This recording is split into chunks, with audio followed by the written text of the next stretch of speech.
5, 4, 3, 2, 1. Good morning, everyone, for the June 21st meeting of Infrastructure and Economic Development. Also acknowledge this is National Indigenous Day and Summer Solstice. So on the committee is Mike O'Connor as the chair, Gladys Blackmore, John Laners, and Mayor Jackie Clayton. I'd like to call the meeting to order, and are there any additions to the agenda? Mayor Clayton. Thanks so much, Chair O'Connor. I would just ask if the committee will allow an addition under other business, and just for new councillors, there is a deadline and an expectation for agenda items of the Thursday noon prior to the standing committee. But if committee approves additions for discussion, it has to be approved by all of committee. So if committee would entertain in addition to other business, I would like to discuss, and I'll ask Director Glavin to give me the correct termination, but I'd like to discuss strategic tree planting. Is that an appropriate title, or do you have a suggestion? I think that works for our discussion. Thank you. We'll add that under... So I'm not asking a motion, I just, if we can have a, if anybody here on committee doesn't want to discuss that today because they think it's inappropriate, then tell me. But if you're all okay, a hand up or whatever would be great. Yeah, anybody opposed to that addition to the agenda? Seeing no opposed, I'd like to see that go to 5.3. And Councillor Laners, you have a... Yeah, I'd like to add something else to other business now that I'm more aware of all the protocols of how this all works. But my other business item would be to begin to establish a pothole policy for expectations and liability reasons. Just add. It wasn't approved. Okay. Yeah, she's good. Is anybody opposed to adding that to agenda? Seeing none, we'll make that 5.4. We'll move on to reports under 3.1, Director's Service Area Report. Director Glavin. Thank you, Chair O'Connor. We'll start with economic development. Since last meeting, we've had 4 new businesses open up. As well, last week, Invest Grande Prairie hosted a health and wellness services mixer. 25 business and industry representatives from the sector attended and provided feedback on opportunities and challenges in the industry.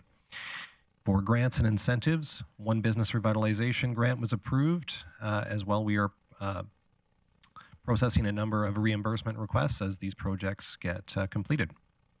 In energy and environment, it is Pollinator Week, and residents are asked to submit photos of a pollinator in their backyard or neighborhood to our social media, and will be entered in to win a pollinator prize pack. As well, we are hosting a vermicomposting session on July 7th at the Ernie Radbourne Pavilion from 6 to 7. Those who attend will be taught how to do vermicomposting, as well as will receive a bin, worms, and soil for a $20 fee. In engineering services, we have closed the tender for slope repair north of 68th Avenue. As well, there are a number of construction projects actively underway across the city. One that is coming up here at the end of June or early July is going to be the 100th Street rehabilitation between 116th Avenue and 128th Avenue. This will involve a full reconstruction of that road, so there'll be a significant amount of excavation. However, we will be maintaining at least 1 lane of traffic in each direction.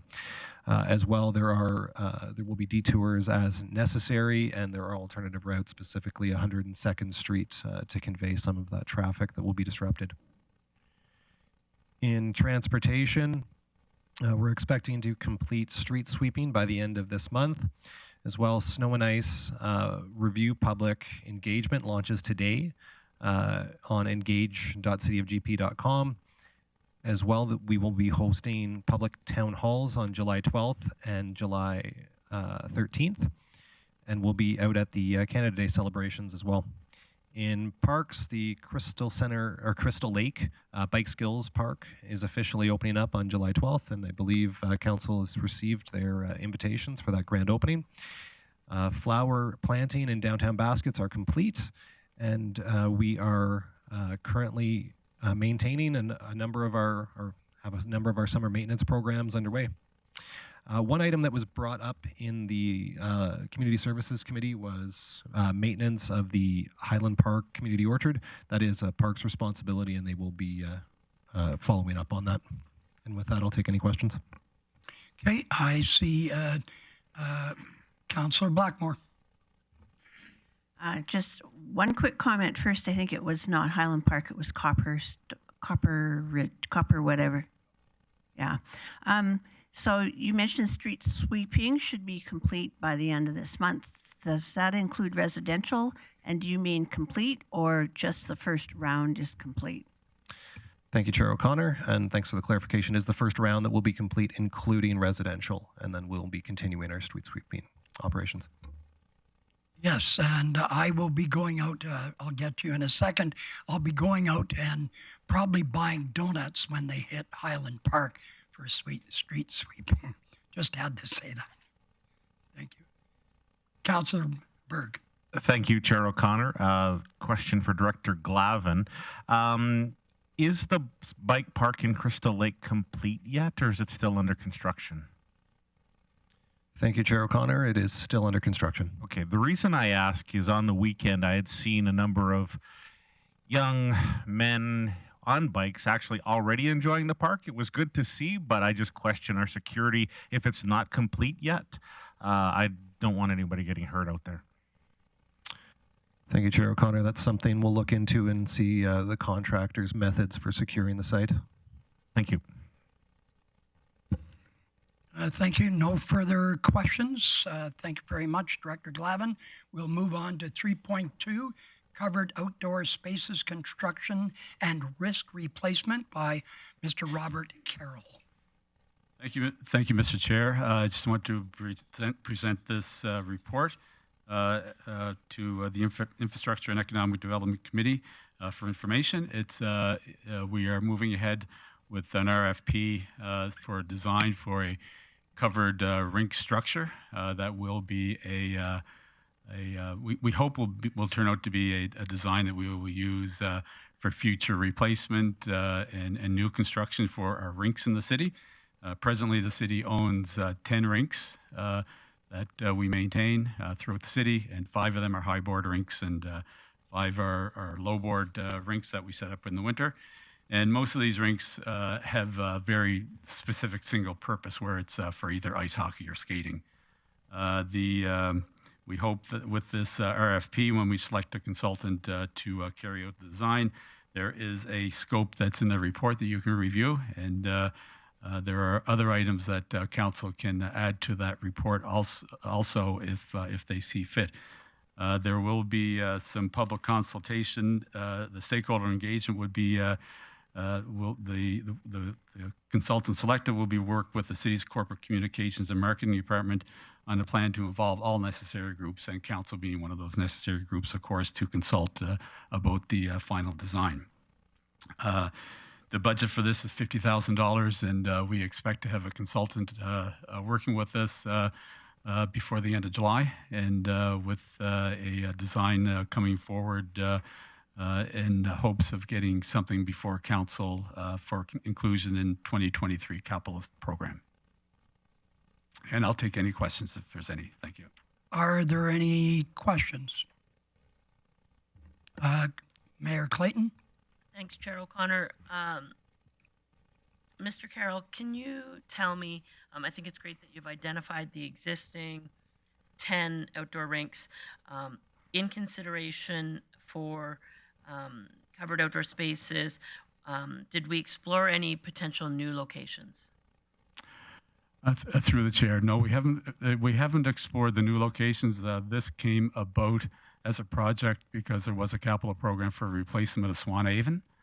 And when we looked at that structure, we thought that we should have a more holistic approach to replacing and constructing our rinks within the city, because we have as I mentioned, we have several that are getting toward the end of their useful life. And this report hopefully is going to give us a way forward for new construction. But no, we haven't looked at any new locations as of yet. Councillor Laners?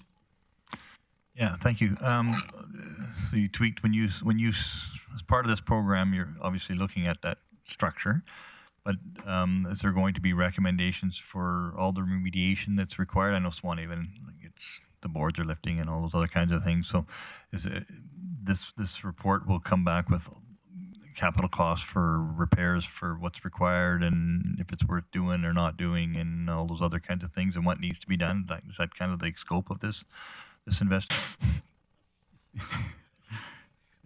It's a technical engineering term, I'm sure. Yeah, one engineer to another. Through the chair. This will be for a design for a new structure. And it will, where we go as far as deciding what facility to replace. And I think our scope is to design a new structure and go forward with a construction tender for that. Okay, so when you're just so clear, so you're just talking basically, we'll call it the pole shed structure. I think you're trying to chase that. So that will cover that design and the different options with all that, but it doesn't necessarily talk about the asphalt and the boards and those kinds of things. This is just to identify the structure part of it. If I'm reading you properly or hearing you properly. As through the chair, yes, there is provision in the scope to either design a asphalt pad or, if we want to go further, to a concrete pad that essentially could be prepared so that if we want to add an ice making plant at some point in time, the provision could be for that. I mean, that's all for us to discuss with the consultant when we do hire them to see how far we want to go with this scope. But the initial scope is for an asphalt pad with a provision, if council sees fit, to go with a concrete pad and the provision for future ice making capabilities. And it would also include design for boards and lighting also as part of it. Not just for the covering itself. It's the full inclusive structure with the rink boards and provision for not just winter use. It could also be used for summer functions and ball hockey, basketball, pickleball, whatever. So making it more of a year-round use facility rather than a single-use winter type facility. Okay, Mayor Clayton. Thanks, Chair O'Connor. Yeah, just wanted to check with yourself or Director Glavin if there's any additional input that you're looking for from committee. I think that as you've explained, the RFP makes sense to me. I'm glad to hear you say lighting because especially in the winter, now that we're covering the rinks, it could be quite dark in there. I will say that I would think that there's an opportunity for solar lighting in a facility such as this. Do you want more finite input, or do you have enough information that you'll come back with options to committee and or council for consideration? Thank you, Chair O'Connor. We don't need any further input. The report was recommended for information. It was more or less just confirming council's intent, as this is something that was discussed at budget and added in, and the scope was broadened from what administration's initial intent was. So this is just to confirm that we're on the right track and that our initial scope meets the intent. So just, if I may, Chair O'Connor, just so you'll go to RFP, you'll come back with this information, council or committee will have an opportunity for discussion, and therefore we can make a motion at that point if there's interest in putting it forward to the fall budget deliberations. A, as in the magnitude of the facility, and B, as into the quantity of potential facilities. Thank you, Chair O'Connor. Yes, at the end of the RFP process, we expect to have the design and a construction cost estimate for council's consideration to go into budget. That can be done either, we could refer it from here directly to budget, or we could bring a report back in advance of budget. Yeah, I think that it's great to come back with another check-in with council or committee at a minimum. I'm also happy to make a motion to send this directly to budget at this point. I think this has been an identified community need. Obviously, we know outdoor rinks are great amenities that are greatly used in our community. I also believe that covered spaces being all season are an asset that would be tremendous in neighborhoods.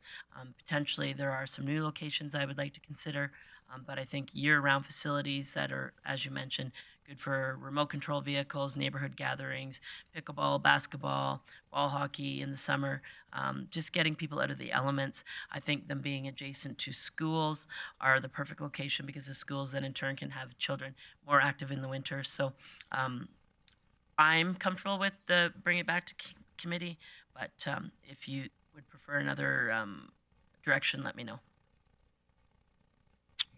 Thank you, Chair O'Connor. We're fine to bring it back to committee. Thank you. Yeah, there.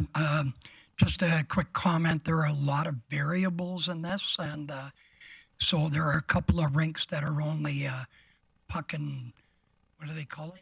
Stick and puck, and some of those neighborhoods have had some damage done to their homes that's near these because people want to set up a net and start whacking away and damages to houses. So I hope that's in consideration that we take a look at that.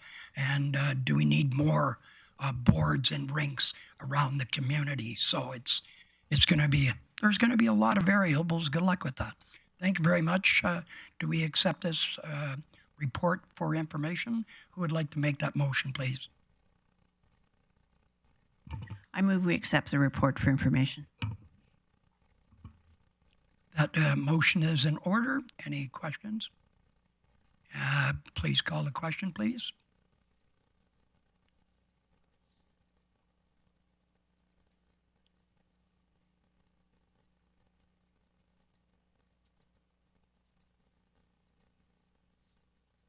That was carried unanimously. Thank you very much. And we will move on to 3.3, Bear River Control Structure. And that is presented by, my name is off the list. And Mike Harvard. The floor is yours, sir.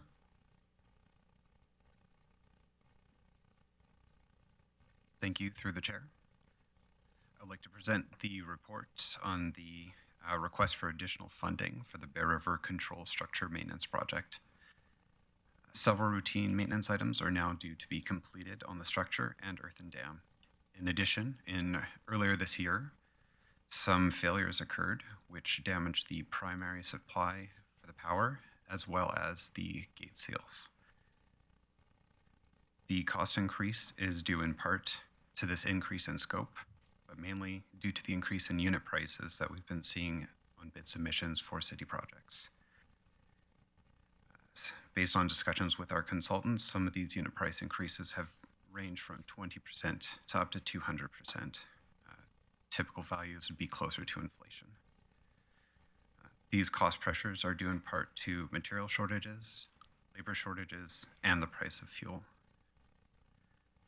Additional funding is required to address these issues, as well as to cover the additional increase in scope. As a result, we're requesting an additional $885,067.30 to cover the scope increase and the cost increases that have been seen. Thank you. Thank you. First in the queue is Councillor Blackmore and then Councillor Burke. Thank you, Chair O'Connor. Chair O'Connor. Not Mike. Mr. Harvard, can you tell me, right now the reservoir has basically no water in it. Is that, I've been asked a few questions about why that is this year. Is that because of the struggles we're having with the spillway? Thank you, through the chair. Due to the current damages, the gates are being operated for emergency purposes only. So yes, as a result of the damages that we've experienced, we're keeping them open in order to reduce the amount of staff time required to operate them. So a couple further questions. One is, have we let the people who live along the reservoir know why the reservoir is empty? Is there something we can do, a mail drop or something, to let them know? Because they are concerned. They're expecting a nice view, and right now they have mud flats. So that's one question. Thank you. Through the chair. I will have to look back in to see if there have been mailers sent out to the residents adjacent to, but I am aware that some residents have reached out to the city and we have explained the reasoning for the reservoir being empty this year.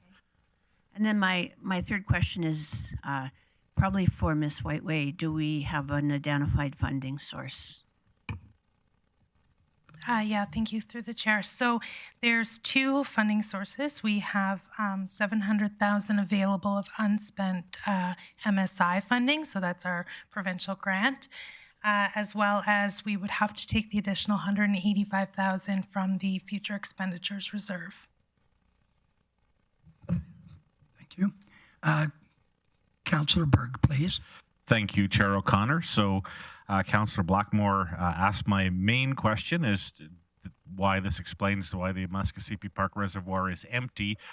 Should we restore the dam and bring it back up to par? Will the reservoir be restored and backfilled with water?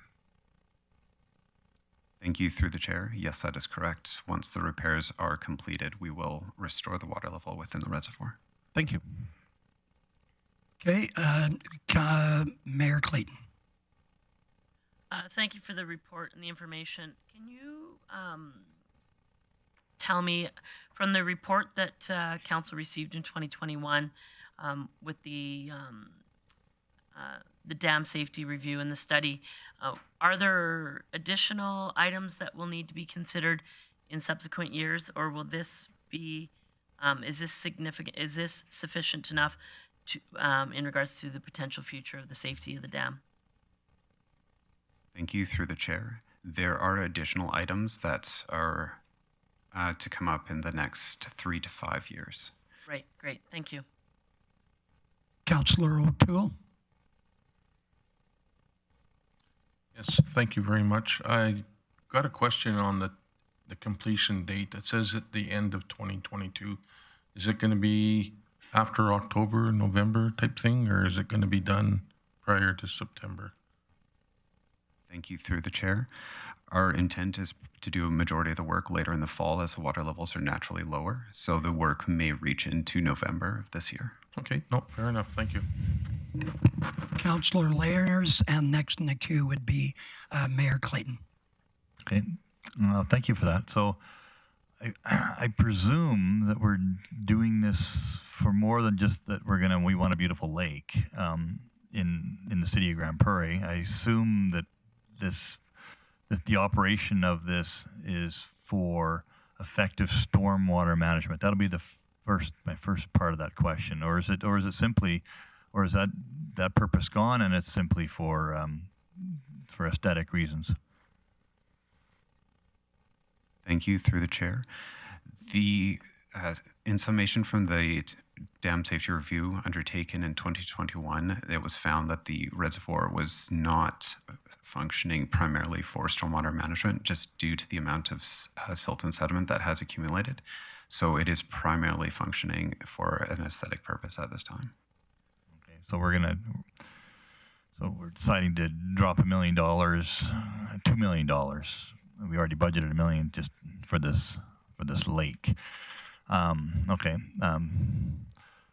Is it possible that if this thing gets raised a little bit, like is it possible to raise the level so that it actually functions as a stormwater pond? Because then there's some opportunities there. So. Thank you. Through the chair. That would require the raising of the earthen dam as well as the structure. So while possible, it would be quite costly.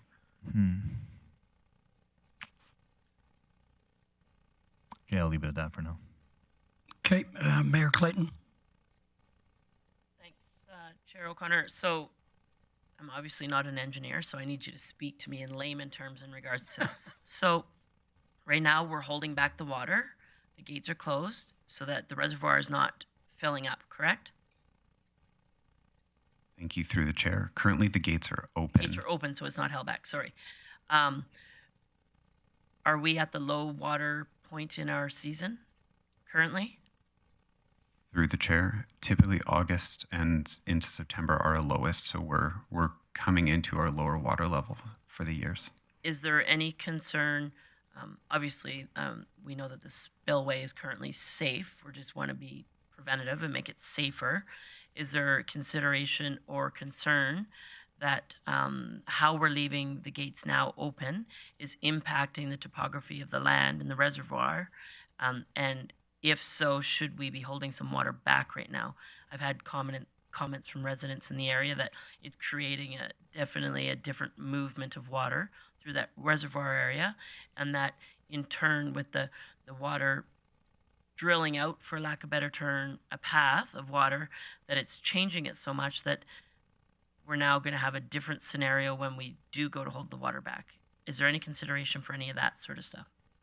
Thank you through the chair. The channels that are observed are what we saw from the 2018 bathymetric study that the city undertook. While the channels do appear different, they are what has existed from our most recent study that we undertook. Just to add, the topography has not changed substantially since the time that we had taken it. Just typically, with the water in there, the channels are not observable from the general public's perspective. So we're not concerned about any change of landscape in the reservoir area itself? Through the chair, no, we're not at this time. Thank you for the information. Yeah, and I have one question before Councillor Bosch gets in the queue. I'm just concerned about there's an electrical conduit that's compromised, correct?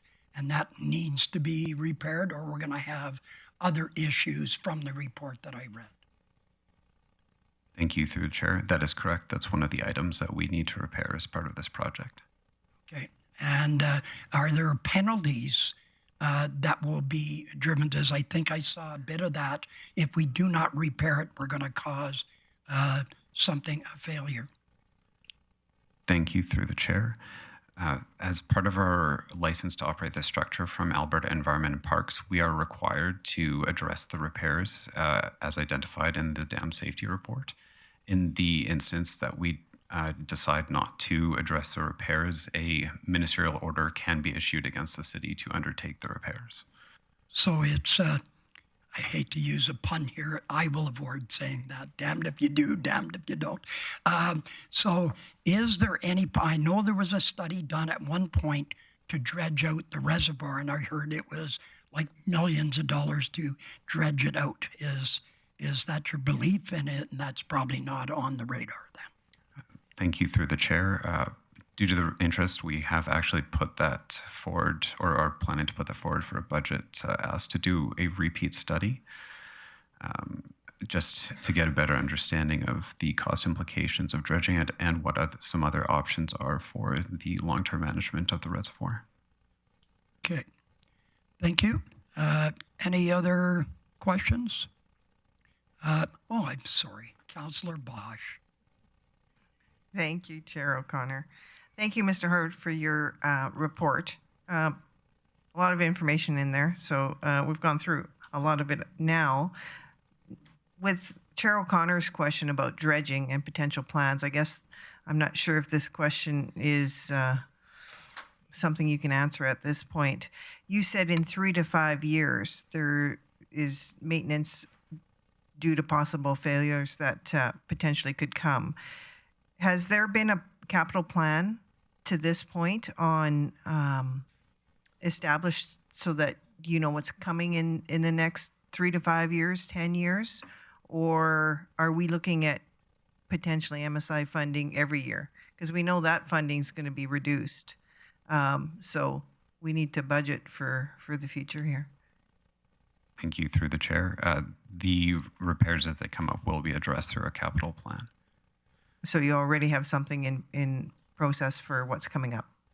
Not currently in the short term. The items we have looked are beyond the 4 years, so we're looking at least 5 years. We're hoping to group more of the repairs together, just so they're more economical. And so, while it's not currently put together, we do plan to put together a business case for the repairs as they're due. Perfect. Thank you. Yes, and just one last question. Sorry. Is the material that's in the reservoir, I'm assuming this is topsoil and silt that may be of value because it's come from the Mighty Peace watershed, and Councillor Thiessen sits on that committee. Is there, we're talking at a problem that's being passed on to us upriver, upstream. So I'm just wondering if that's being dealt with. Otherwise, we're going to be in the same place. Does that make sense? Thank you through the chair. So at this time, I'm not aware of any silt and sedimentation management from upstream, but I know within the city that is, we do our best to try and manage the amount of silt and sediment entering the reservoir. Okay. Okay, Councillor Laners, and this will be the last question, so we may move on. Sorry, Councillor Laners. Yeah, no, that's fine.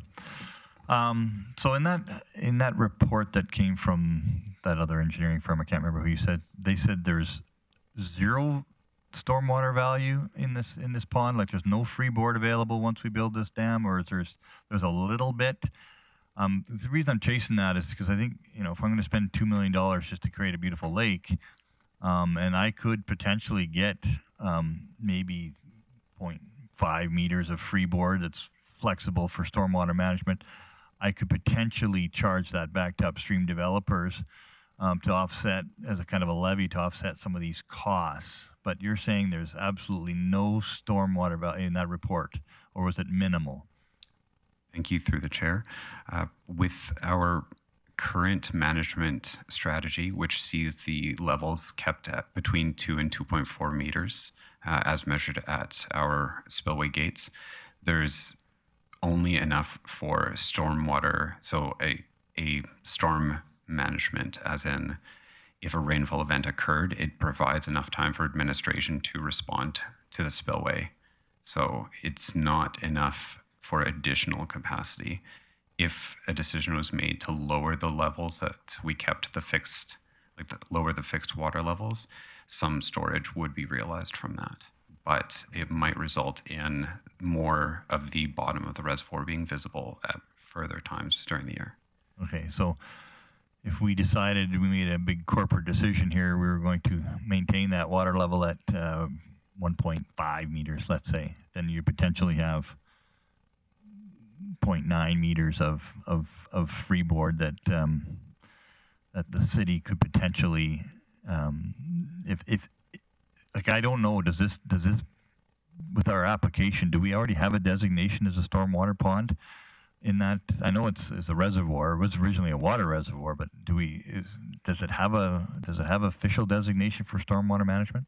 Thank you through the chair. Yes, our current license does allow us for the reduction of erosion. So it is licensed as an erosion control measure, meaning that we could retain water for stormwater management.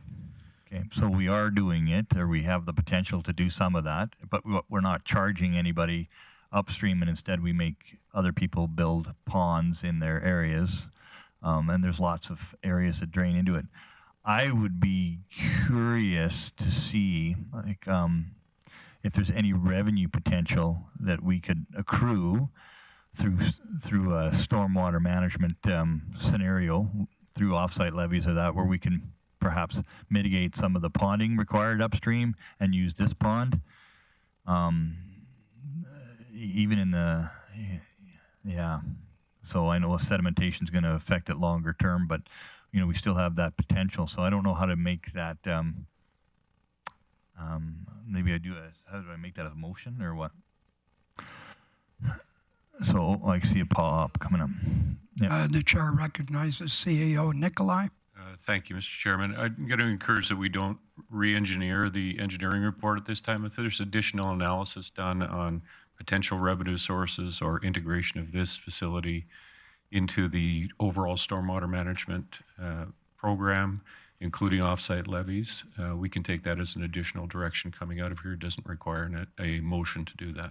Yeah, I'm okay with that as well. I'm not trying to re-engineering. I'm just trying to see if there's some opportunities within the existing engineering report, right? So, and if we're doing an overall stormwater management study, I didn't know we were, but if we are, then that would be something to look at, because we do spend a lot of area, time, and costs in upstream developments that might not need it if we can actually use ours. So if that's a potential and we're exploring that, I don't need a motion. I just like it to be thought of in the process that we're working on, if there is a process that we're working on.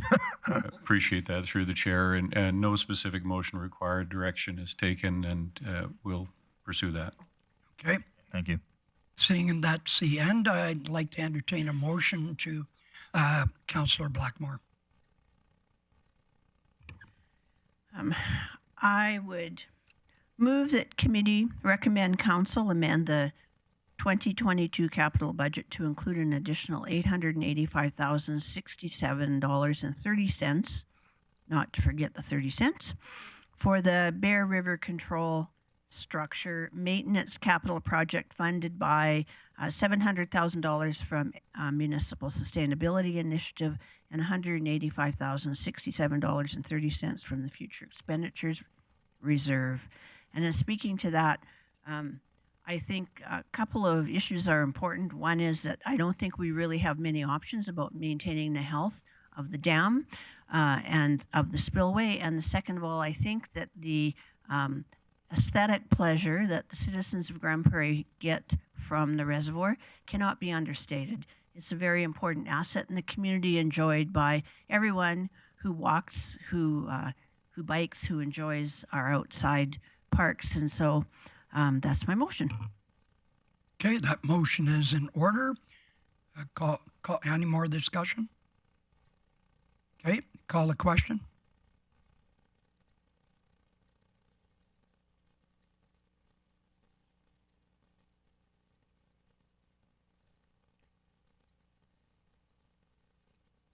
Councillor O'Connor in favor.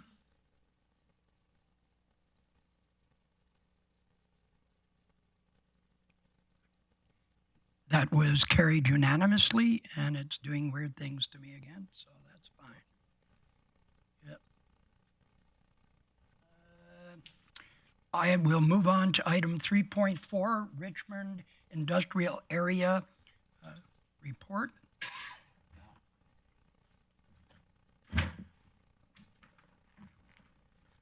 The floor is yours, Mr. Chad. Good morning. Thank you, Chair O'Connor. So I've brought a celebrity guest with me this morning. This is Stuart Lloyd-Jones. He's been representing the Richmond industrial business owners on this project that we've been working on for over a year now. So he's the official cat herder is what his role has been, and he's really been driving this project from a business perspective. So we're here this morning to follow up on the Richmond Industrial Area Revitalization Strategy. So that has now been completed.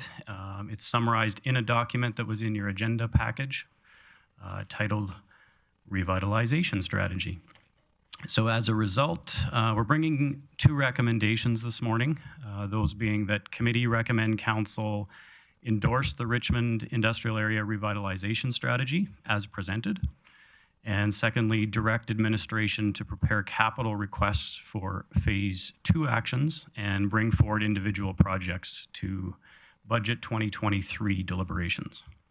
So I'll speak to the recommendations and what they mean, but first, just for a little bit of history, recall that this strategy is the outcome that a group of Richmond stakeholders, again, led by Stuart here, they've been working towards since last September. Stuart was in front of council previously. That resulted in council directing that administration work with the landowners to develop a Richmond Industrial Area Revitalization Strategy and bring forward to a future standing committee. So mission accomplished. Subsequent to that initial council direction, council then allocated $75,000 towards this project. and that was in the 2022 budget deliberations. So the strategy itself, it's a result of what I would call strong stakeholder feedback. That really allowed administration to work collaboratively with the Richmond Working Group, just to prepare a summary of strategic actions, timelines, and in some cases, estimated costs. And the ultimate recommendations then are designed into 3 phases. So phase 1 being immediate 2022 action. Phase 2 is more medium term. So that's a 2-year window aligning with 2023-2024 budget. And then phase 3 includes anything within 2025 or later budget periods. So back to the recommendations, just in terms of endorsing the strategy.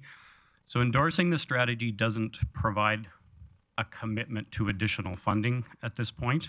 So endorsing the strategy simply means acknowledging the stakeholder feedback and then the commitment of administration to work within the $75,000 already allocated to the project, as well as within current operating budgets to address as many of the short-term strategies as possible.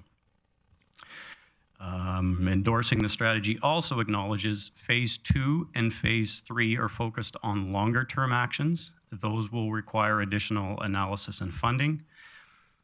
So that's where the second recommendation comes from, directing administration to prepare capital requests for phase 2 actions and bringing forward individual projects to budget 2023 deliberations.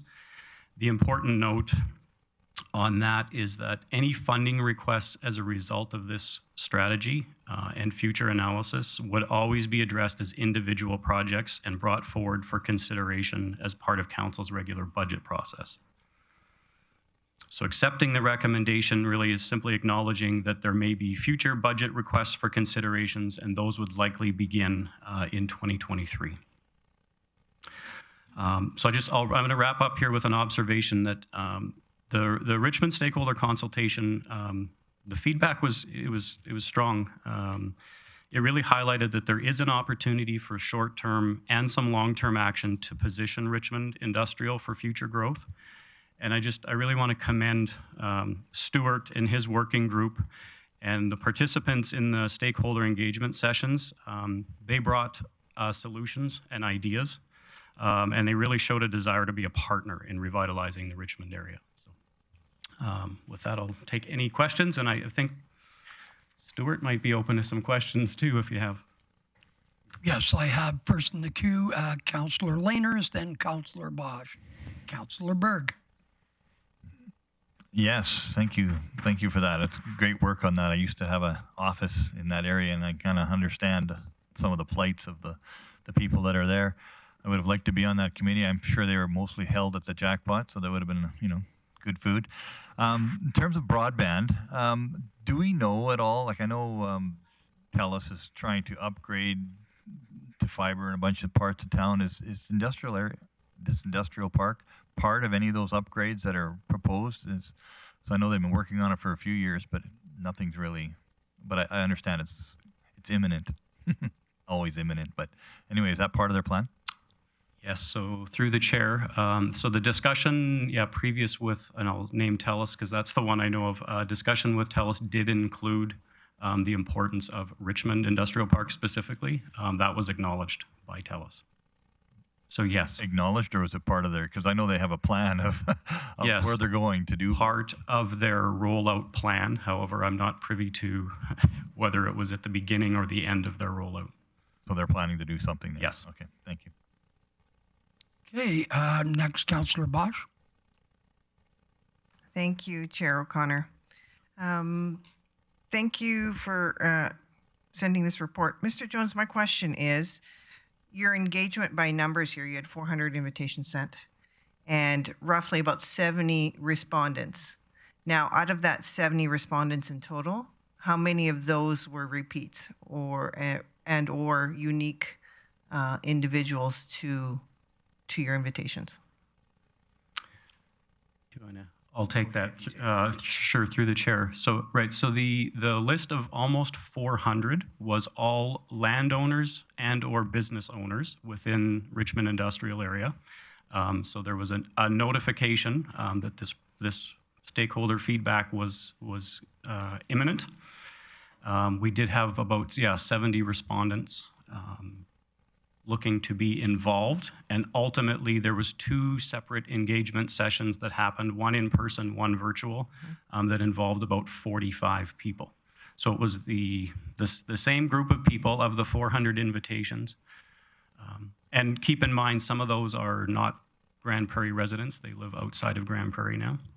I guess my question is, in these participants, were let's say the 22 that were in person, were some of those in person also in the virtual and also part of the survey? Oh, sorry, yes. So through the chair, no, those were individuals. So unique. Unique individuals, 22, I believe, at one session, and 25 separate people. Because that makes a whole lot of difference when you have 70 people or you have, the same 8 people at 3 different functions. I'll maybe just follow up if I can, Chair O'Connor, that, so there between 2 sessions, there was about 45 unique individuals, and then there was a working group of about 10 that are on the named to a project team that were also unique individuals, right? Okay, perfect. That does give some heed to what the requests are when it's a number of people. Thank you. Yes, thank you. Councillor Berg. Thank you, Chair O'Connor. So I'd actually had a conversation yesterday with one of the businesses in that area, and they brought up a couple of concerns, and I see them under the broader umbrella of the report, but when I look at the phases, I don't see them in there. And so one was the infrastructure of the road, the access road that runs along 100th Avenue. According to the business, they feel it's quite deteriorated. And also, they brought up snow removal. So I'm glad to see that snow removal priorities are part of the report. But again, I don't see it as any one of the 3 phases in there. So particularly around snow removal, is that a phase 1 issue? Yes, through the chair. Yes, so certainly snow removal and street cleaning is that's what we're deeming an immediate ongoing review. So that is occurring, and I know that we actually did some street cleaning, summer street cleaning earlier than typical as a result of this engagement. But yes, snow removal was a large issue. It is an ongoing discussion, and I guess the other point to this revitalization strategy is it's intended to be an ongoing discussion with this working group. So certainly we're not committing to a 5 or 10 year plan of only these items. As new issues or issues that maybe weren't brought up originally are brought up, they will become part of the response within the strategy. Okay, and then as far as the health of the access road on 100th, I know it sees a lot of heavy truck traffic, and so that was another concern as well. And just before you answer, Mr. Sheldon, Director Glavin would like to comment on the road portion. Thank you, Chair O'Connor. Just with regard to the roads, just any of the regular rehabilitation and maintenance of the roads falls under our regular engineering program, and that specific service road is being reviewed this year for future rehabilitation. So it is on our radar. Great, thanks. I'll pass that on. Okay, thank you very much. Next in the queue is Councillor Thiessen, followed by Clayton, and then Councillor Blackmore, and then we will end the discussion at that point as we have a lot of items on the report. So, Councillor Thiessen. Thank you very much, Chair O'Connor, and thanks for the report, Mr. Sheldon. Thanks for being here and helping out. Stuart, sorry, I missed your last name, so I just got you on the first. Jones? Jones. Mr. Jones, I like it. All right, quick question now. About a decade ago, Councillor O'Toole brought forward a proposal to connect the Richmond Industrial Park via a roadway that crosses the tracks, and now we never actually saw that get to fruition. Now, part of the attractiveness of any neighborhood, including industrial neighborhoods, is connectivity. Where would road connection over the railroad tracks connecting the industrial park fit in our short, medium, or long-term plans? Mr. Sheldon? Okay, thank you, Chair O'Connor. So we do have that as a phase 3. It was identified. Credit to the participants. They knew that was a large ask, which required a lot of advocacy with CN Rail. So it was on the wish list. It is highlighted in the report under phase 3. We do have an estimated cost associated with it. That's a very high level cost. We would certainly need some more detail behind that. But it is within the sort of the next 3 to 5 year period where we've earmarked to really make efforts to move that forward. Yeah, I'd sure like to see that. I know that was a big wish list item for my colleague over there, and I was supportive of it then, still supportive of it now. If I may, Chair O'Connor, I have one more question. You have a very slight chance. Oh, you're so kind. You're so kind. Thank you. Yeah, just in regards to broadband, about 5 years ago, I believe we approved TELUS to put a tower on the south side of the Richmond Industrial Complex, sort of across the street from West Point. How much broadband do we anticipate, or do our telecommunications company anticipate we're going to need in order to get good receptivity in the Richmond area? Like, are we going to need one more tower, 2 more towers? Will this plan inform it, or are we informed of what our requirements are? So through the chair, I actually do not know if we need 1 or 2 towers. The ask is that we have very high upload and download speeds, and whatever it takes to make that happen, if the city could please advocate for that, was the messaging from this working group. It is their number 1 issue. So. Okay, yeah, and I only bring it up because our land use bylaws pretty much allow us to plop up towers in industrial areas rather than being close to residential, and I think I'd prefer to stick to what our bylaws allow, and if they need one more, maybe there's an opportunity for us when we get another application to say, hey, maybe over here, it would help out revitalize this industrial area. Yeah, if I could just, maybe, I think we don't want to confuse it. I think when I was there, what we needed was fiber optic lines to run the internet. We didn't need more cell coverage. So it's two different things. And I believe you're asking for fiber kind of internet connectivity and those kinds of things for those big oil field service companies to do that kind of stuff. They're not looking for towers per se. Maybe a bit of both, but I think that's the issue. Yes, that's correct. It's the fiber optic that was the main ask. Yes. Okay, thank you. Thank you for that clarification too, Councillor Laners. Appreciate it. We'll now go to Mayor Clayton and then followed by Councillor Blackmore.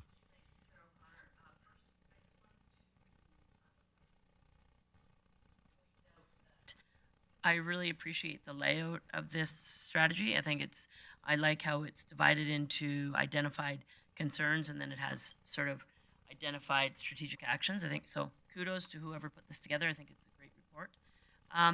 The other piece, following up on some of the internet service conversations, I think that council committee in our advocacy steps needs to add this as a priority. On numerous occasions, we've had TELUS come to our community and talk about their plans, their strategies, their fiber investment in this community, and to date have seen nothing exercised or nothing executed. I think that council needs to elevate this as a strategic priority. And I actually had a conversation with an administrative person with a competitor to tell us of what that could look like, because they're looking to run fiber from the Peace Country in Dawson Creek to Edmonton. There are opportunities out there, and I think it's unfortunate that TELUS has changed their priorities. I think I'm actually in a video saying, yay, this is awesome, so excited for them to be here, and they're not here. So it really needs to be brought up the scale in regards to the priority of advocacy on this, because as mentioned, it's essential, and I think it needs to be addressed. The one question I had was in regards to timelines. In the medium term, Mr. Sheldon, the proposed allocation budgets for 2023 and 24, in those identified opportunities, is there recognition or appreciation for measurements? What does success look like? So, it's great for us to do vacancy and land inventory and compatibility reports, digital marketing, etc. But with those types of exercises, in my opinion, there should be a report following what the outcome was, because as we, as a council, decide to support other areas of town, we need to know what's working and what's not, because I fully support enhancing, improving, intensifying areas of our community, but if we're not doing it right the first time, let's not do it wrong a second time. So if you could consider measurements for success in those sort of items if approved here today. Sure. Thanks. Okay. I'll just comment on that, Chair O'Connor. So there does need to be some additional work done on that front. What's been great about working with the Richmond stakeholder group is we've been able to connect with the appropriate city departments and manage those expectations and the expected outcomes between both groups. So we'll continue to do that and revise, and I think, yeah, the measurement's a great idea. Yeah. Thank you. Yes, the chair recognizes Councillor Blackmore for the last word and a motion. Thank you. When I travel to other communities and see some of the industrial sites in those communities, I'm always kind of saddened that our own industrial park is stuck in the 60s, 70s, and 80s in which it was built, because there's so much more that can happen, and businesses need to be approachable in a lot of different ways, both digitally and driving down the street. It's important to find the business you're looking for and to be attracted to it. So I'm really looking forward to these changes. I think that the Richmond Industrial Park has lagged by many years, and that we need to rectify that matter. And so, having said that, I would move that committee recommend council endorse the Richmond Industrial Area Revitalization Strategy as presented, and direct administration to prepare capital requests for Phase 2 actions and bring forward individual projects to the 2023 budget deliberations. So thank you. That motion is in order. Any discussion? Call the question.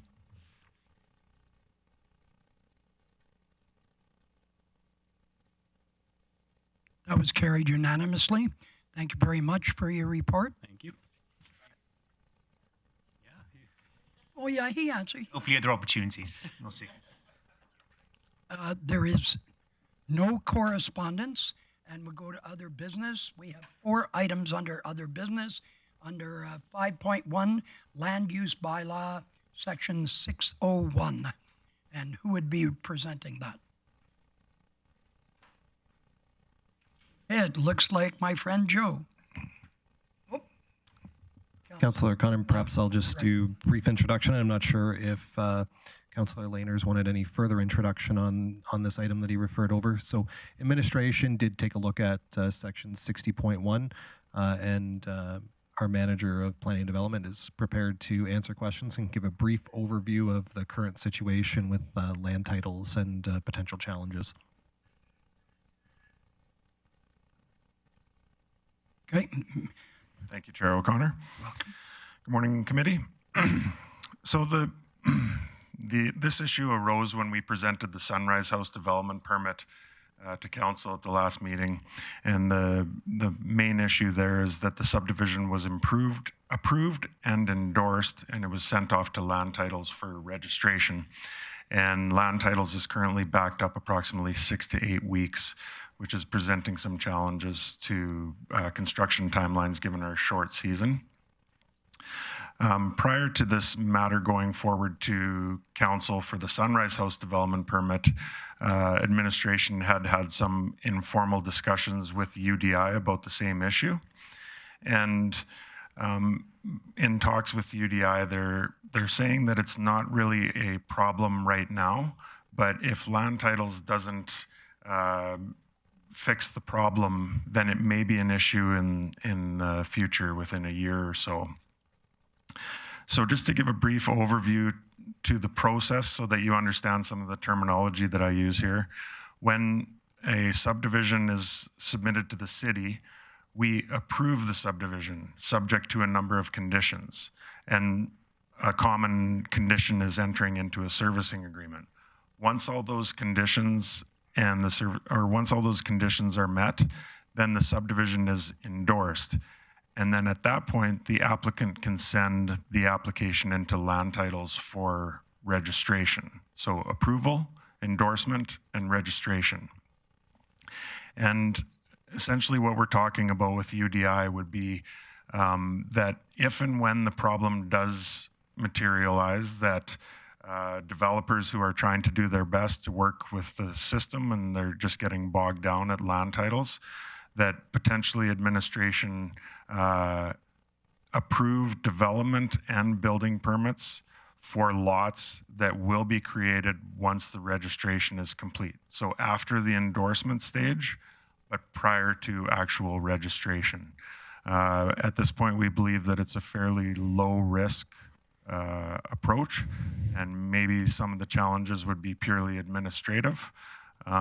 We don't have all of the details fleshed out at this point, but we're confident that we will be able to handle this matter if it comes, and everyone is basically hoping that the matter does not actually come to fruition. So, open to any questions. Okay, Councillor Laners and then Councillor Blackmore. Yes, thank you, Joe. Appreciate the willingness to be flexible should this problem occur, and if there is a revision to any kind of bylaw, then that you will bring that forward in working with UDI to do that. Does this, beyond subdivisions, does this policy, or do we have a policy in play with regards to building development? So, and I'll go back to the example while we were sitting down. If I'm, provincial lands and I sell to Grand Build a lot, and it's going to take 3 months for that transfer to occur, do we allow Grand Build to come along and build a house the day after they shake hands? I mean, after the lawyer have secured the transaction, or do we have to wait until the title has actually officially switched names?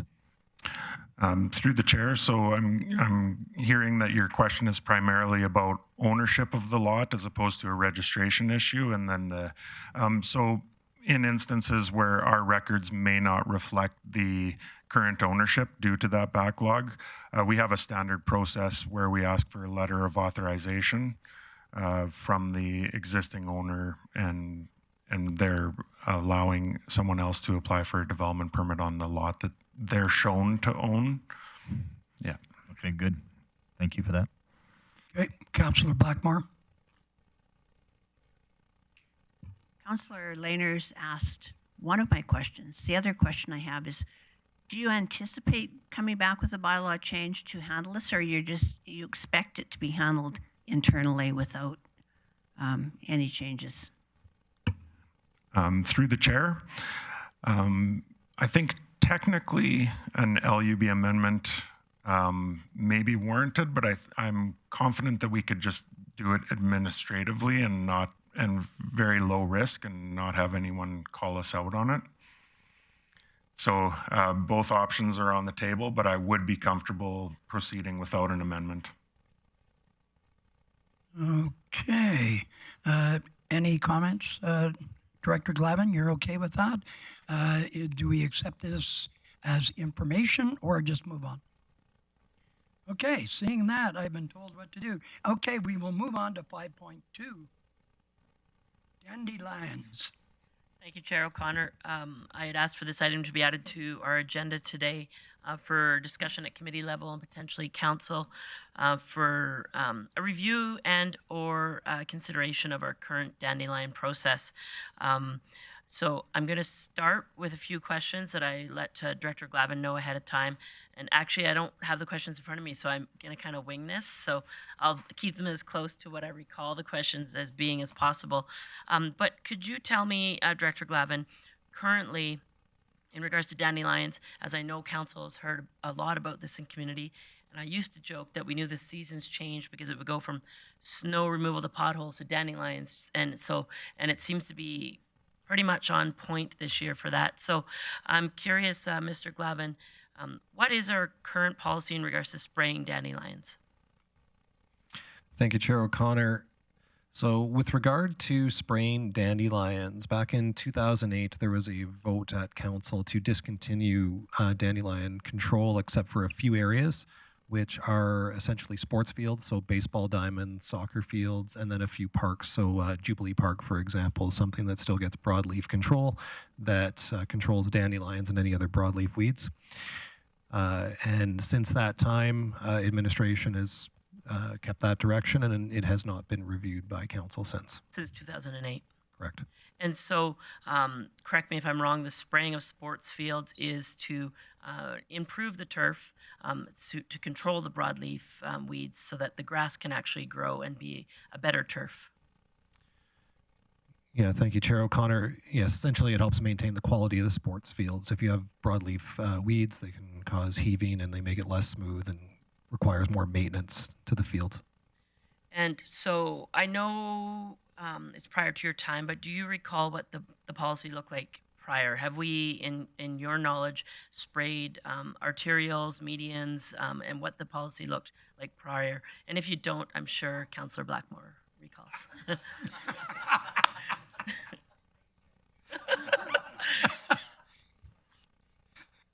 Thank you, Chair O'Connor. Yes, prior to the change in 2008, it's my understanding that we did do arterial road corridors as well. So we used to control the weeds there. I don't recall if we did them in the parks as well. I'd have to look into that. I'm seeing What about PULs? that I'd have to find out. I don't believe so. Okay, so what I let it be known that I'm not in opposition to spraying. I do think that there is a place for spraying. I think that improving the quality of our turf is essential in our recreation facilities. I also think that as council has laid out a priority of enhancing the beautification, for lack of a better term, of our community, that arterial roadways and medians are a great starting point for additional spraying. I know that if you live adjacent to a PUL or a arterial, that dandelions go to seed, they come in your yard, you as a homeowner may be working very hard to remove dandelions, and it becomes a constant battle. If you don't manage your dandelions, I also know that they get stronger every year. They go to seed, the seed's in the ground, the seed is a strong seed, and it continues to become a larger problem. So I'm open to discussion, and if not, I have a motion in place that for consideration for further discussion on, at a minimum, what it would look like cost-wise and operationally for the spraying of arterials into, in addition to the existing locations. Thanks, Chair O'Connor. You're welcome, and we'll let our resident alchemist and dandelion expert, Gladys Blackmore, have the floor. I think that's archivist, not alchemist. I do not know how to turn aluminum into gold. That's not what I heard, anyway. I'm not really in favor of increasing spraying because dandelions are the first flower for bees to use in the spring to do their bee thing. So I am curious, though, if we have alternative ways to manage dandelions before they go to seed. And I'm wondering if we could increase mowing or possibly mow to a shorter length of grass. If those are options that may have similar benefits, obviously I understand they're not going to have the same effectiveness, but a similar effectiveness. And I also know there's a lot of residents in Grande Prairie who are, there's as many on the opposed side to spraying as there is on the advocacy side for spraying. So I think that we need to maybe try and find an alternative. So I don't know, Director Glavin, if that's a possibility or not. Thank you, Chair O'Connor. We'd have to look in and see for sure what effective methods alternatively could be used, whether that's frequency of mowing or decreasing the height. From a cost perspective, we'd have to look at that. It would probably end up being more expensive to cut more frequently and lower than it would be to use herbicides if that's the the difference if it's an economic thing, but if it's just for controlling dandelions and try to prevent seed, that's something that likely would work, but we'd have to come back with a plan. Okay, there is an extensive queue. I will rhyme them off. Bosch, Thiessen, Clayton, Laners, and Berg. And then we will close with Mayor Clayton because she brought this up. So, okay. Councillor Bosch. Thank you, Chair O'Connor. My question is in regards to Grande Prairie being a bee city, is there a percentage or a requirement to be categorized as a bee city that you have, 20% of weed control through spring? Or I'm just curious, is there something that we have to follow in order to be in that category? Thank you, Chair O'Connor. With regard to dandelions and controlling broadleaf, we wouldn't be compromising our status as a bee city in this case. So this is something that we could consider as a best practice. As it was alluded to earlier, this is dandelions are a good thing for pollinators. So therefore, anybody who's in support of bee cities, or if you were to inquire with that organization, they'd certainly be supportive with having dandelions. Right, but is there a certain amount that they would change their minds in regards to if we did spray, 20% of the property, increase it to what Mayor Clayton was talking about, would that impact our designation? Thank you, Chair O'Connor. I'm not aware of any percentage that would impact our designation at this time. Okay, I'd be curious to see if that is a thing. Okay, Councillor Thiessen.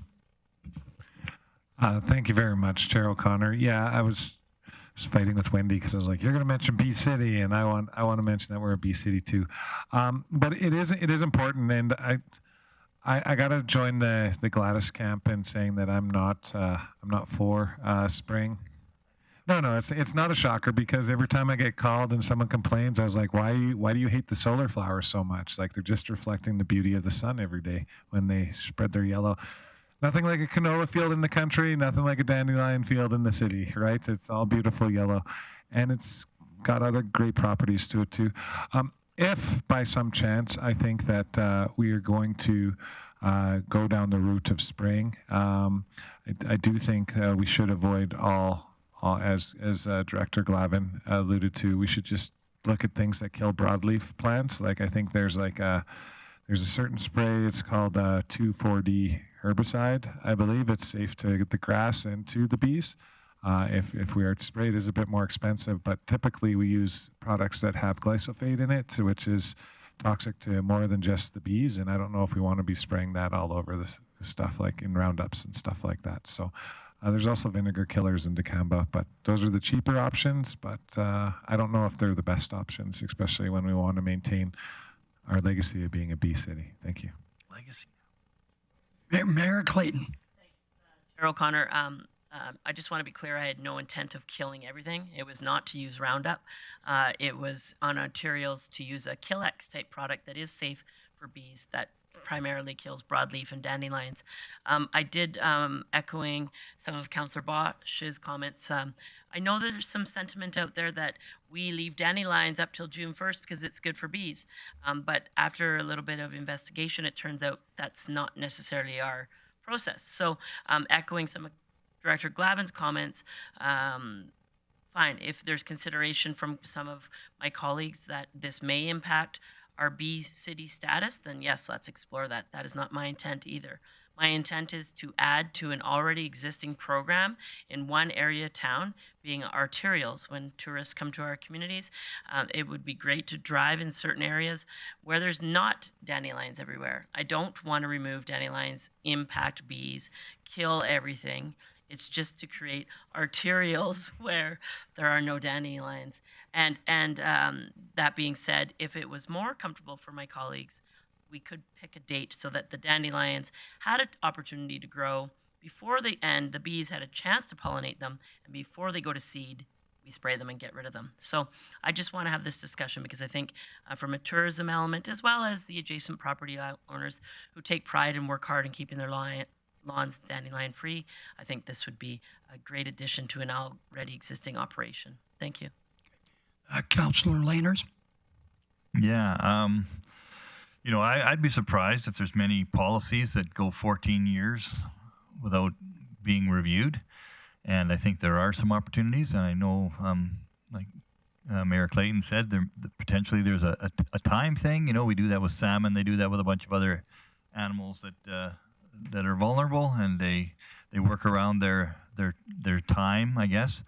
And maybe there's some opportunity for looking at arterials as opposed to, yeah, I'd be nervous if I was pollinating a bee on the side of an arterial. There's a good chance you're going to be a splat. So don't want that either. Got to save the little bees. But I think it's time for a review, if nothing else. And I think that motion is definitely worthy, and giving council some direction to administration as to what they should be looking at.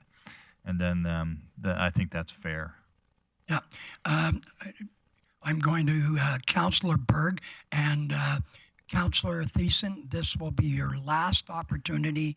And then who would like to make a motion? Okay, thank you very much, Mayor Clayton. Councillor Berg. Thank you, Chair O'Connor. So I do support Mayor Clayton's suggestion of spraying arterials. I don't think, even if we do spray arterials, we will not be short of dandelions at all through the city. My question, though, is do we currently time the spraying of parks and different things under the current policy? Thank you, Chair O'Connor. I know that there's coordination between the user groups and the city as to when we spray, but I don't know the exact dates. I think it varies by field. Okay, yeah, because I would not be opposed to waiting 2 or 3 weeks until, again, those bees have had that initial start to the spring, and then we spray. Thank you. Before I pass the ball to Councillor Thiessen, I forwarded an article that was from the Globe, wasn't it, on alternative methods of having crops and specialty plants.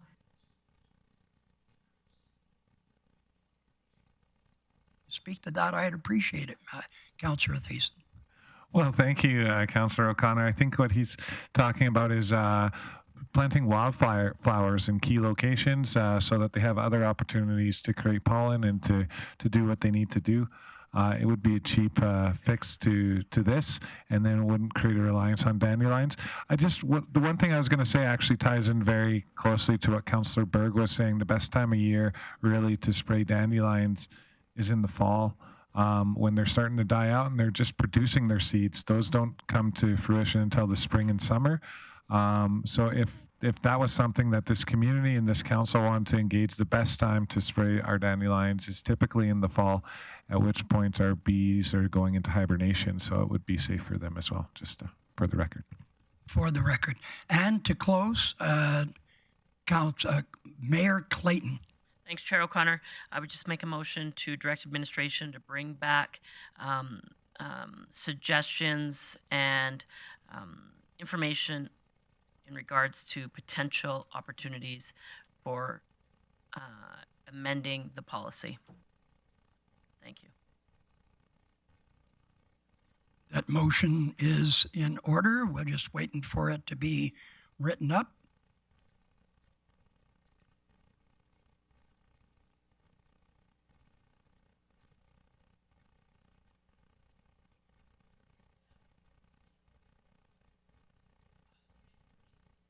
A direct report comes back, it'll address any other policies that it implicates. So I think we're good. We call the question then?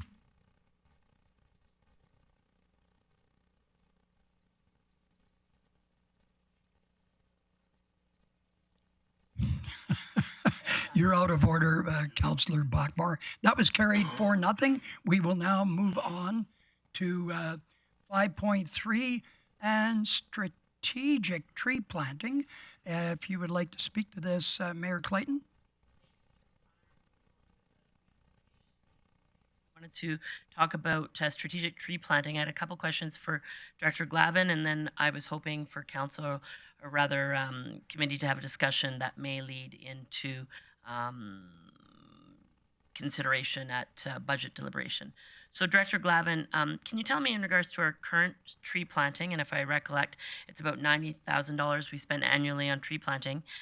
If that's wrong, correct me, but in that policy, how much of that annual bucket of money would be put towards replacing trees that didn't survive, and how much are actually, what percentage of that bucket is actually for increasing the volume of trees that we plant? Thank you, Chair O'Connor. Yes, we spend $95,000 a year. That's what's budgeted in capital. And with regard to some of the details, I have our manager at Transportation and Parks. Perfect. Thank you. Yes, thanks through the chair. I have a little more information here. The $95,000 capital program is identified specific for tree replacement only. So nothing new. Nothing new in the capital, but we do have $42,000 in our operating budget, and approximately 70% of that is for replacements, and 30% of that is for new trees. So I'm going to say ballpark figures, $150,000. 30% of that is for new trees. 30% of that for new trees, but also there is another pot of money that we get trees planted for, and that's the deferred revenue fund that is funded by developments when they, for whatever reason, don't do the tree planting with the initial phase, and it's done at a later point in time when it's more appropriate to be planting trees, and they would all be new trees. Okay, so and when you say tree replacement, when do we give up? If we continually replace a tree because it doesn't grow in a certain area, do we just keep trying, or is it 2-3 strikes you're out in that location? What's the sort of strategy in regards to replacement? Through the chair, our arborists and our tree department certainly will evaluate each site and decide whether it's appropriate to plant the same species of tree, try another species, or maybe abandon that site and plant somewhere else. But the strategy is usually try to replace the tree at that particular location. Okay, so Councillor O'Connor, I'll be brief on my next part so that other people can get into the conversation. Where this came about and why I called it strategic tree planting is, in my opinion, I'd like to see enhanced tree planting, but strategically. Along corridors, identified routes. I think there are opportunities for adding additional trees. It would be great. Those of us who went to Regina saw that a community that obviously invested many years ago in their trees is now reaping the rewards of a great, beautiful city, and especially in corridors of tree planting. So I think there are areas in our community, and if you look at an aerial view of our city, you can see corridors that would make sense to have strategic planting. My intent after discussion will be to put forward a motion for additional dollars to be considered at budget deliberation for strategic tree planting. So although Councillor Thiessen may think I'm out to kill everything, I'm not. I want our grass to be greener, our turf to be stronger, and our trees to be plentiful. So anyways, I will now open up for, turn it over to you, to Chair O'Connor, for further discussion. Yes, before we go on, I think it's really important that we add to that motion species that fit our zone, and that's part of the issue that I think that's really... So, with all due respect, we have professionals on staff that do that consideration. I don't really think it's council's role to get into species. I mean, if you want to have an offline discussion with Mr. Carroll and review their current approach, that's fair enough, but I would not suggest that our motions have operational expectations in regards to species of trees. I would beg to differ, Mayor Clayton, but I will recognize Councillor Blackmore.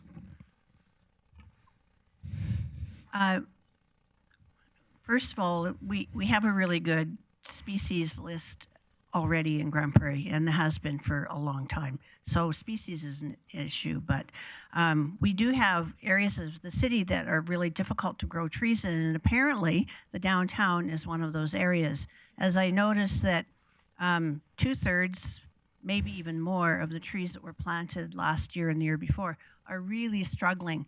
And have we identified any reasons, or have we thought about maybe moving to planter boxes or something that can cope with what I understand is a really high water table? I don't know if that's the issue. That's just what I've been told. How can we address dying trees in the downtown that are dying quicker than they're planted? Through the chair, that is associated with the downtown phase of construction, and trees are still under warranty with the contractor. So we're dealing with the contractor right now to, number one, we've had our staff analyze trees and see what the problem was with them and why they didn't survive. So we're working with the contractor now to replace those trees, either with, when the determination is made, why they didn't survive, whether it was a species problem or a maintenance problem, which, things seem to point to it being a maintenance problem in that 2-year warranty phase, that the trees will be replaced. If I could just follow up. We've never had very good success with trees in the downtown. So I'm wondering if it's a broader issue than maintenance. That's not really something you can answer at this moment. I understand that, but I think it's something that we need to look at and consider. Okay, Councillor Berg, then Bosch, then Thiessen, then Laners, and then Mayor Clayton. Thank you, Chair O'Connor. My topic was covered. Oh, sorry, and I missed Councillor O'Toole. He was in before everyone, so I'll accede to you, Councillor O'Toole. Well, I like the idea of the trees. And when there is a potential, instead of having dandelions, maybe we can have flowering trees, and that would make everybody happy. And that's what it's all about, right? Yeah. Species. Thank you. Okay. Thank you. Councillor Bosch. Thank you, Chair O'Connor. This is just in regards to the trees in the city core. With the advancement of how we're looking after them through the revitalization plan, the planter wells, they should grow successfully. We just have a little bit of a hiccup with perhaps, the size and maintenance of what those trees are at the moment. But those tree wells are significant change to how we will look after them in the future. Councillor Thiessen, then Councillor Laners, then Mayor Clayton. Thank you very much. Just first off, a point of clarification. I don't think the mayor wants to kill everything. And I took nothing personal, but I did used to be married to a dandelioness, so I am very protective of the dandelions here. Now, to the actual real stuff. Back in the day when we were creating our edible landscaping policy, I had many discussions with Jim Donnelly, who used to work in pest management through the Parks and Transportation Department. And he informed me that in every square space over the time of his career, he was managed to obtain soil samples for every area around the community, which I'm sure we still have an inventory of. So we should know what grows where and what grows best where already in-house. So I really like the idea of this strategic tree planting. One thing that I'd be really curious is to see where we might be able to expand upon maybe our orchards. We're all going to go on these tours here right away, and there's plenty of neighborhoods that could support that kind of stuff. And if we're thinking strategy, food sustainability and security might be something that we want to point our head towards as well. So just a comment on that. Thanks. Okay, thank you. And Councillor Laners. Despite my reservations, I'm going to try and agree with Mike O'Connor. I agree. I don't think that we talk necessarily about species, but I think there's a whole world of people in this world, this landscape architecture that talks about what you can do, and I think that we need to, if we're going to strategize about landscaping and trees, we need to send a vision of what we want them to be. And when you go into Swanhaven, it has an architecture of trees that drape over with the elms and the larger ones, and that was intentional. And you can plant ashes and do those kinds of things, but it doesn't provide the same architecture and the same feelings. So, and I'm sure Mr. Gradberg, I'm really out of my element here, but but feelings and narratives. But I do think that if we are going to come back with a strategic planning, that some of the architecture and the sensibilities of what we're trying to achieve should be included. And given those sensibilities and those architectural kind of visionaries, that our arborists will take that into account and put the proper species in the proper area. But I think it's not out of line for us to say this is the kind of vision that we have for the city of Grande Prairie. Oh, and by the way, I think the trees downtown are, when I worked down there, it was so wet, it was up to my, they might be drowning, but I could be wrong, but I'll leave that to someone wiser than me. But I'm more interested, again, back to this visioning of where the trees can be. So I would support the strategic tree planting.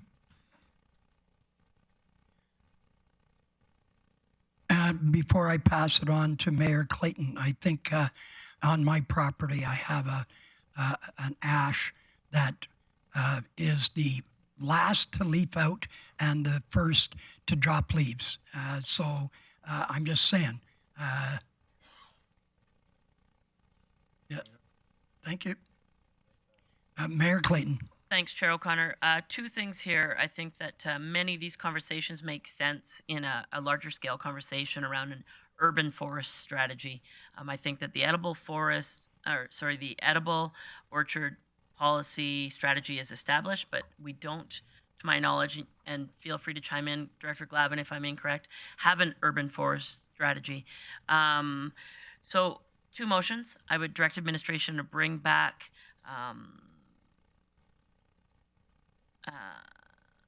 information of other communities' urban forest strategies. So I don't want you to go out, create a whole strategy, just bring back what it could look like and use other municipalities as examples. That would be my first part of the motion. I can do the second part. No, and actually I'm good with that for now, because once we see that information, then I think we'll, my intent, and at least mine anyways, would be to direct administration to bring some of those identified opportunities to budget deliberations in the fall. So that's good for now. Thanks.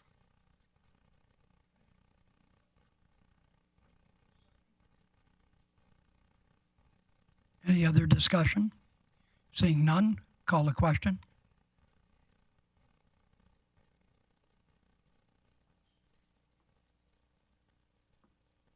Because it wasn't strategic.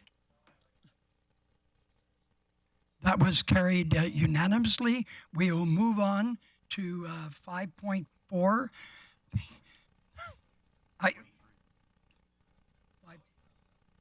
5.4, a pothole procedure, and that was put forward by Councillor John Lainers.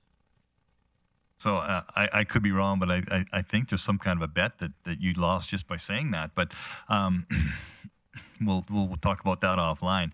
I guess the perils of going to FCM is that you meet people and you talk about ideas, and one of the ideas that came forward was that, and it's a prevalent notion in our community around potholes and how we manage them, and I think it's a significant enough deal, and I was surprised to hear that we have no real policy around potholes, i.e. when we're identified, how often, how quickly we will respond to them, and those kinds of things.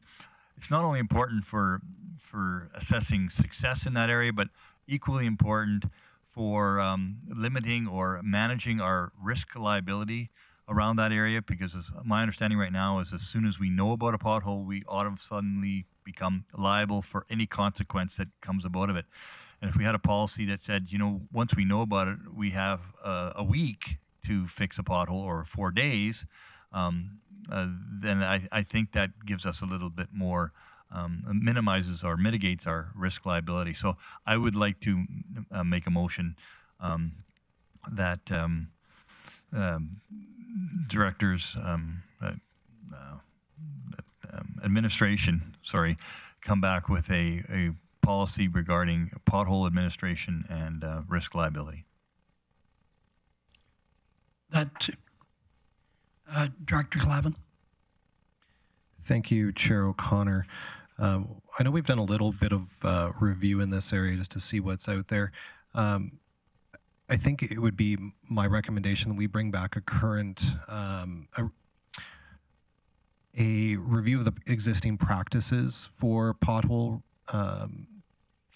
maintenance in the city, along with other practices within Alberta municipalities and some of the case law prior to preparing the policy. That sounds delightful.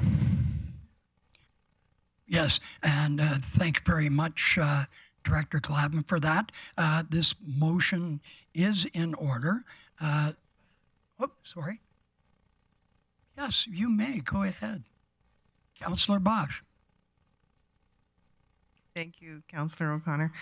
This is to Director Glavin. In these policies that you already have, does that include, like, is that just basically city maintained properties, or does it also include, like, the parking lots of businesses? Do we have a procedure that, like, we give them a certain amount of time to clean up their work, or there's a, you know, surveillance of different parking lots that we're responsible to tell the owners? Thank you, Chair O'Connor. The city's not responsible for private parking lots, so we don't, although there are many private parking lots in the city with private roads that the city does get notified of pothole issues on, is there's some perception that just how the internal roads function of some developments, that they seem like city roads, but ultimately they're not the responsibility or liability of the city. We do have relationships with those landlords, however, and we will flag something if it's getting flagged to us so that they're aware. And that's why I ask this, is because often we are asked as the city when it's private property. Is there some sort of bylaw or enforcement that can keep these private property owners, you know, more current than what they are now? Like, is there a role that we have as a city to, you know, enforce that appropriate infrastructure, I guess? Thank you, Chair O'Connor. As of right now, we don't have any policy or procedure that would compel us to do so. However, if they don't, if they're inviting people onto their property and they're not maintaining it, they're creating a liability for themselves. So ultimately, typically these private landowners want to repair those things just to ensure that a civil suit isn't brought against them. Okay, thank you. Thank you. And before I call the question on this, I just want to make sure that people understand that I always tend to want to get into the how, which is not my role as a counselor. And I just want to make sure. Oh, you finally figured that out. Ah, there you go. Oh, hallelujah. And so I'm looking forward to this report and getting to review what that policy is that the city has. So if I could, Mayor Clayton, would you like to close or make that motion, or? Oh, yeah. Okay. Still my motion. Okay, go ahead, Mr. Laners. Yeah. It's too Twitter-pated there. Yeah, so I'll make, there's one up there, and it's probably close enough for what I'm trying to get. Or, oh, did I already make the motion? Oh, perfect. Okay. That was my closing. Call the question then.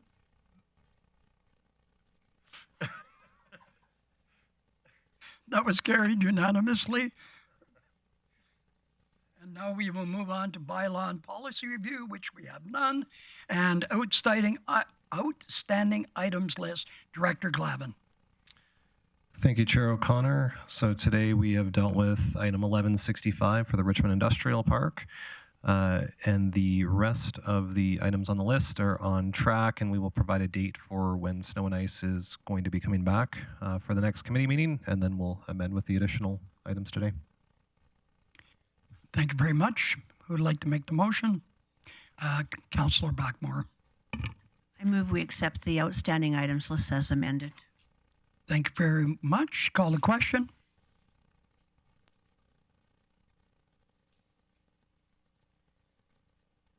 That was carried unanimously, and I would like to thank everyone for this tremendously long meeting.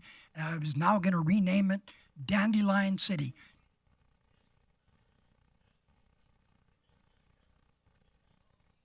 Yeah. Which that